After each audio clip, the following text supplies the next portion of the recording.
Good morning, everyone. I'm Nancy Ganzikoffer, business coach and body language trainer to you guys, interior designers, and I am here with my associate coach and luxury interior designer, Lesley Myrick. How are you, Lesley? I'm well, Nancy. How are you? Good. Oh, I got to click my go live on Instagram. Hold on. I always forget I know I this. did the same thing. There's so much tech involved with these lives that I don't think people watching have any idea what the back end looks like to make this happen every week. I know. I hope we make it look easy, but it's not always easy. And we are having trouble going live in the group, the Interior Design Business Forum, which is my group of interior designers. So we will share this live if it doesn't go live properly.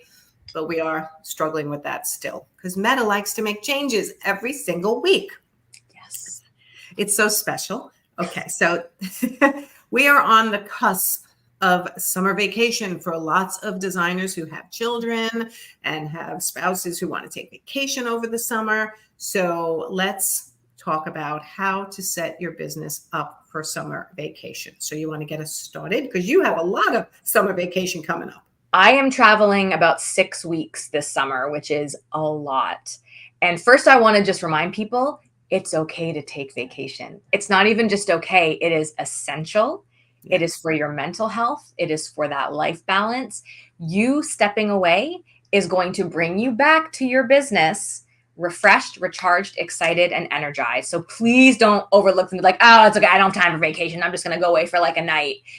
And I have to tell you, people don't believe it because it I takes know. like 3 days to decompress, if not more. Yes, it's a And lot. to put your phone down and not answer your clients because we're going to teach you how to prep that in advance and Yes. actually allow yourself to decompress. Mhm. It's amazing that the ideas that come to you also when you let yourself relax and things that you've been struggling with get clarity sometimes when you just have that week or 100%. two away. Yep. And it's hard. I don't relax well. I am a high achiever. I am a doer of things. I'm a putterer, as my husband calls me. So this does not come easy to me to be able to step back and be okay with taking downtime. So I'm starting with that because I know a lot of designers feel that way. Their name's on the door. It's their business. They don't feel like they can.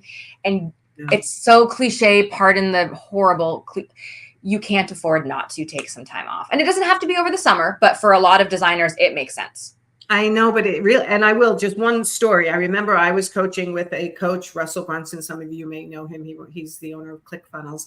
And he was in Fiji with his family on the beach early in the morning doing a live Instagram years ago going, I don't do vacations well. I mean, I'm in Fiji and it's beautiful. And I promised my wife I'd take a vacation. But honestly, all I want to do is get back to my desk. And I related to that at the time. Every time I was not working, I felt guilty and I was attached still. So but it taught me that you have to, years later, I actually finally realized you have to. So let's talk about how they can actually do it. Now, the first thing, which I didn't do well this year, and I did so well last year, so I'm mad at myself, is to look at your calendar in December or November even and set your vacations in advance if possible. I know that's so hard because sometimes you're watching weather and you're waiting for other people to coordinate with.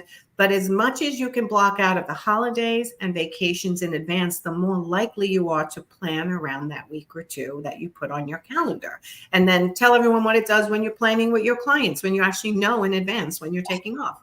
It makes life so much easier because when you can look at your calendar realistically, and I think the problem is we're not realistic with our calendars. We see our tasks and we see the date and say, oh yeah, I can get it done by then. Sure, I can have your concept design done by X date. And you don't factor in, oh, my kids are off school for a week. Oh, I've got this thing. So I think it's really important to get that holistic view of your year and to actually block it. If you use any sort of online booking system like Acuity or Calendly, block that shit off early because the last thing you want is some random person booking a design consultation in the middle of what you were hoping would be your vacation. Yes. So the way I did it last year was I blocked off the last week of every quarter as a vacation, right? So it's hard to do. And then when it got to that week, it was not always the best weather week. It was not always, but you know, there's no choice. When you own a business, you have to plan in advance to take a vacation at all. And sometimes it won't be the best week, but at least it's a week that you have some downtime. Okay. And at least 2 weeks a year minimum. And when you own your own business, honestly, I think you need 4 weeks a year because you need time to decompress.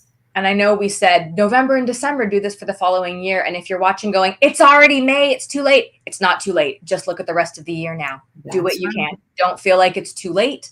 Block it. And even if you don't take that week, even if you end up rescheduling, that's okay. But at least you've got that space in there, that margin that you can do something if you want.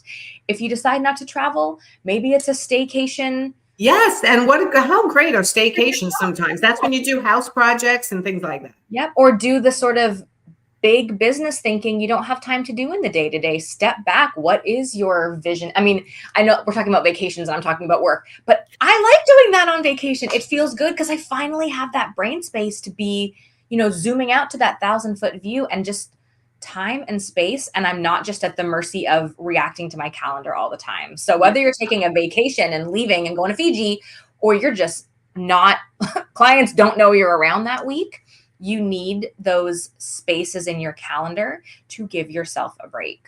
Yes. And to plan, let's talk about how you plan your clients. Because as interior designers, you could be in the middle of a new build, a renovation, deliveries, and the panic strikes when vacation is coming and things have gotten pushed. So there's a couple of things you can do to try to minimize the effects, right? So one would be, after marking off your calendar, put it in your signature, your email, the weeks you're going to be on vacation. So your clients start to see it, start to absorb it, start to understand there's going to be a gap in their process, possibly. Yes. And don't just do it when you're away. An out of office reply is important. Nancy, what you're talking about, I think, is like in your signature that goes out 4 to 6 weeks before you leave. Yes. Have a little note. I saw this on someone sent me a professional email, and in her signature it said travel alert or vacation alert. I will be out of the office X days. I was like, that is genius. Yes. And so because I'm leaving for a long stretch this summer, I will be gone for 5 weeks in a row.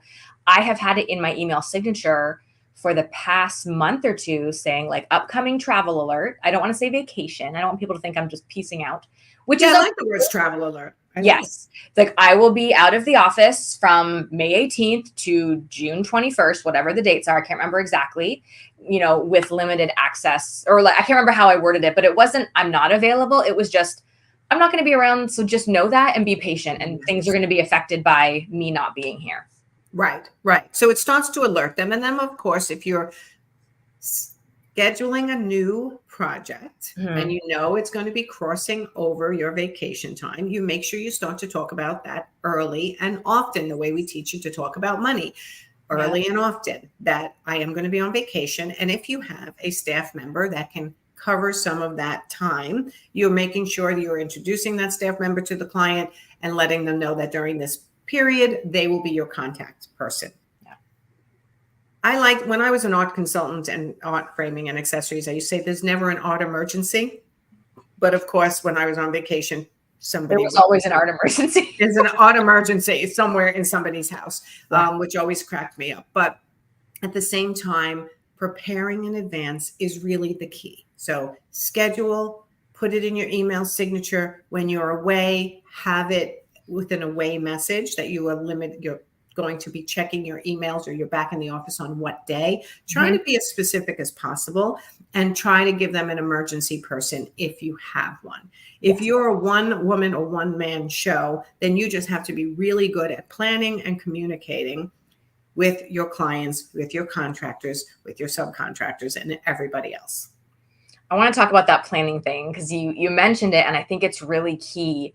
So this happened just to me recently. I just signed on a new project, and I would say usually concept design for me is 6 to 8 weeks, depending on the scope of the project. Yeah. And this one, it's going to be almost 3 months before I can have the concept design ready, which is not my normal. It's because I'm gone. And the weeks I am back, I'm still under 6 weeks. I've actually made it not too tight, but like I've done my best to move things. But I also have to be real. I'm like, I'm not going to come back on a Friday from across an ocean and on Monday be ready to present. Like, I'm going to need some more time. And you know what? Early and often we had the discussion. He knows the timeline. He's fine with it because I was clear at the beginning, and I've done it in a way, and I'm getting better at this. It's taken time, but to protect my own energy, because I'm not generally good at giving myself that on ramp and off ramp from travel. And I need to remember, I cannot just come back and hit the ground running. No. I need some more time to get back in that headspace. So did I love saying it's going to be 12 weeks for your concept design? No, but that's the reality. And that's what it's going to look like so that I can do the job right for you. And he's like, okay. Exactly. You communicated it. Mm-hmm. You communicated it well. If he wants you as an interior designer, he understands. And this goes back to attracting your ideal client too. Someone who actually understands that you have a life, even though they're paying you. You're allowed to have a personal life, and they fit into your schedule, not you're going to change your whole schedule for them. Bingo. It's hard to be boundaried, but it's actually the key to running a successful work-life balance. It is. Right. And the more you do it, the easier it gets. Like, I'm at the point now where 5-10 years ago, I might have been very anxious about that, delivering the news that it's going to be 12 weeks, or I can probably squeeze it in. And now I'm just like, no, I'm not going to work and be resentful and bitter and tired. This is what it's going to take. And the ideal clients, they understand. They're building, they're building their forever homes. They want to stay put. They're not looking to get this done next week. They want it done right. And I'm grateful to be in a place in business where those are the kind of clients I'm getting. But it's taken these actions and this confidence to say, this is how we work. This is our schedule. Yes, but I'm also going to say, because I'm going to bring it right back to your pricing. Yes. Because if you're not pricing yourself right, you are not even going to feel like you can take a vacation ever. If you're not pricing yourself right, you don't have enough cushion in your bank account to take a vacation and not feel like, oh my God, I might miss a leave. Less clients, more money. Exemplary service is what we teach. And that is the way you get to be able. So when you say, I've worked really hard to get to the point where I have boundaries and I can take vacation, it's also because your pricing is finally where it needs to be. So you don't have to take 20 clients to make a living.